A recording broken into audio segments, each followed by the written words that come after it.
So chances are if you're watching this, you're having difficulty with the new boss. Maybe you can beat it, but you're thinking to yourself, this sucks. I'm losing health all the time and I'm dreading fighting it any more than I have to.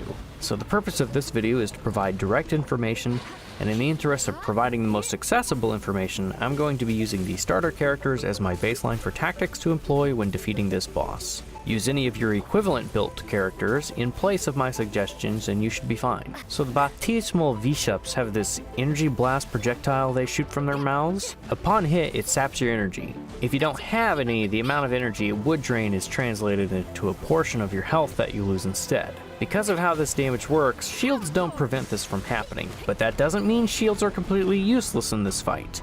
Just be sure that any of the energy blasts coming from their mouths don't hit you. The good news is, the Geo Traveler has an amazing tactic that can be used to save you from a lot of damage. Their Geo Construct can actually block all their projectile attacks. This allows you to create a defensive wall you can just chill behind until they're done performing their coordinated attacks. Just be sure not to stand too close to your construct or you might take random reaction chip damage. Typically, after a coordinated attack, the Vishaps like to hop behind you, and this is when you should be seeking out the Electro one. It likes to hop on walls and shoot constant energy blasts at you, which can be fairly problematic. The Geo Traveler's constructs can damage the wall by about half, but Claymore wielders are far better suited for this stage of the fight. Noelle in particular can obliterate most of the wall's integrity just by activating her shield. Knocking down the wall makes the Electro Bishop prone for a while, giving you a fairly decent damage window. Just be aware of where the Cryo Bishop is and what they're doing before you commit to laying in on their downed ally. The Vishaps have a huge physical resistance.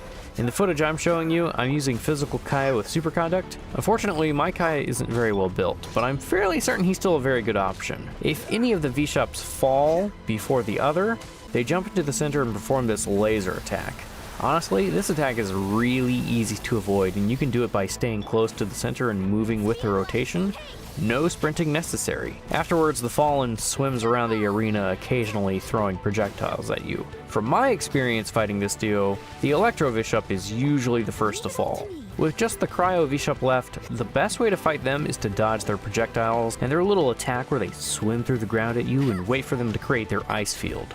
If you notice, they shove their tail into the ground to perform this attack and have a hard time unsticking it after. This gives you a few options for damage. Either attack it with melee combat after the attack is over, or stay your distance with an archer and attack them with charge shots. Honestly, the Cryo Bishop is most vulnerable when it's using this attack because it requires so much time commitment, and the Bathysmal Vishaps actually have weak points that archers can exploit for free crit damage. They do tend to make subtle movements that can cause you to hit their shoulders or back instead of their head, so be sure to train your shots a little when fighting them. So, to recap, the Traveler's Geo Construct provides a literal wall of protection that allows you to conserve stamina.